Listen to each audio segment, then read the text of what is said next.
everybody, and welcome to part 3 of Coaster School. Now today I'm going to be continuing my very nice coaster I have here, and today I'm going to be making a little bit of a turn. I'm going to focus on more of banking, heartline, those cool things that are going to make your coaster a lot better in terms of banking.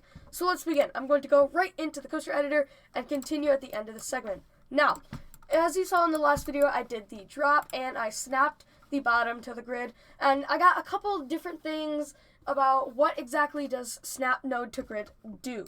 So basically, when you click snap node to grid, it locates it to a more common position that can be continued inside a basic editor. See, look at this, I can continue like this. But if I were to just place a little piece like this that's completely custom in advanced editor, I cannot continue in basic editor. But if I were to go here and click snap node to grid, this will snap it into that proper position where it is able to be continued into the basic editor. So it's basically a really common position for the game that's easier for it to track and just more, I don't know, I think it just makes your coasters more neat when you have checkpoints like this that just snap into the grid to make it more like, I don't even know what the word for it is. But anyway, continuing with this, so if you go into the advanced editor, you have some options down here. Now this is where we're going to focus on today. So right here you have this roll. If you set this to like 20, it banks the track 20. If you set this to 50, which is just what I'm going to use in this example, see how it goes straight to 50. The track doesn't bend in any way. It just twists right into 50.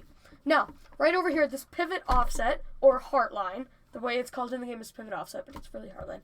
Anyway, if you move this up positively, it makes the track bend kind of in a more realistic way that you would see in real life on how actual coasters bend. It makes things more smooth if you do it right. And if you go into negatively, it makes it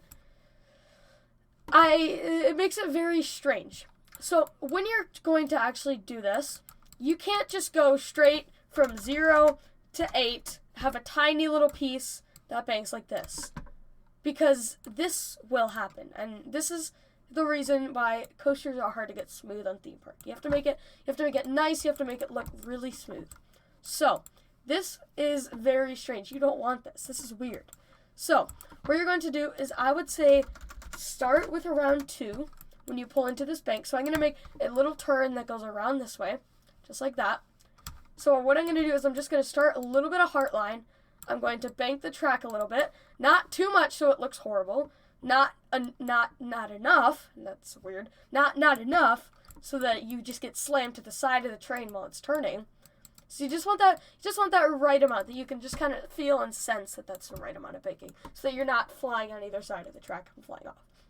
Just like this, I'm going to make this just a nice little piece right here, and that curves nice and smooth.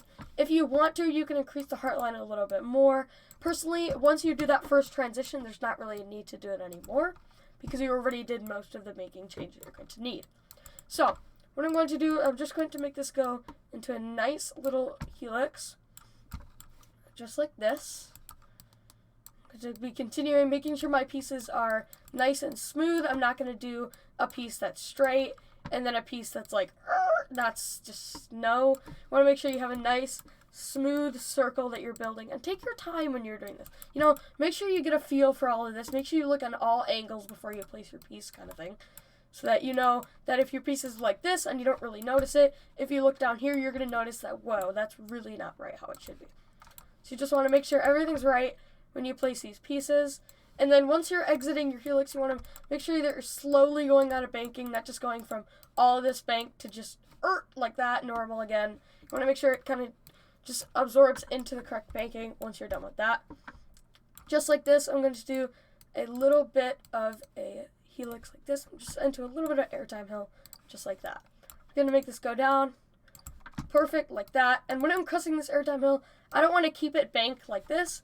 I want to make sure that this evens out a little bit more, kind of like that, so that it's not insanely banked going through the airtime hill. Now, I'm going to bring this down back to the ground. Once again, doing my same thing I did for the drop, not just going straight and then curving up. I'm going to gradually make my way down. Not insanely steep, but not too shallow. Just like nice like that, nice and smooth. And then once I'm done with this, just to make everything nice and perfect, I'm going to change this back to 0 banking so the track isn't tilted at all. I don't want any tilting in this track since it is not turning at all in any way. Like this, I'm going to see what happens if I snap it to grid. And if it ends up snapping to grid like this, don't do it. That looks bad. You don't need to do it every single time. But I'm going to just perfectly just stop that right here. Stop this little airtime hill. Just like that. And there you guys go. You have that nice little smooth turnaround, making sure that it's super nice and sloped, nothing's too sharp. And when you're building this, after each and every element that you want to make sure that you test your ride to make sure it's not going through it way too fast or way too slow in some scenarios. So this is actually the first test I've ever done with this ride. As you can see, it's just going to be going up on its way down. Let's just watch that guy go around. Nice and smooth, turns into that turn, up and around that airtime hill, just like that. And that's super nice and smooth, like very nice, not insane forces. Everything's basically wrapped up into a nice little turn and an airtime hill in that element. So that's going to be it for this video. It's a little bit longer than the last one. The next one's going to be even a little bit longer than this one. They're going to slowly get longer and then a little bit shorter. But that's it for this Coaster School number 3. I hope you enjoyed. I hope you learned something, and I'll see you in part 4. Goodbye.